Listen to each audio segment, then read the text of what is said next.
বছরের শেষ পিকনিকের মেনুটা আজকে তোমাদের সাথে শেয়ার করেছিল। সকালবেলা গরম গরম কড়াইশুটির কচুরির সাথে ছোলার ডাল ডিম সেদ্ধ ছিল। ফার্স্টটা তো পুরো জমে গেছিলো। তারপরেই চলে আসলো 1 plate pakora, veg, chicken, fish সব কিছুই ছিল।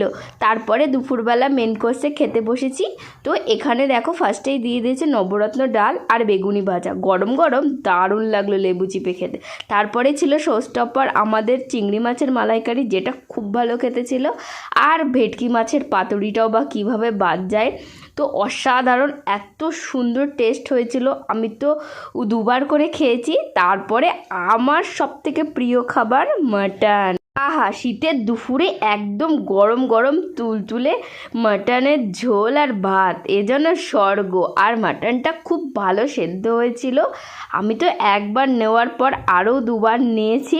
তো আমি তো জমিয়ে আয়েশ করে খেয়েছি। লাস্টে ছিল চাটনি, পাঁপড় আর মিষ্টি।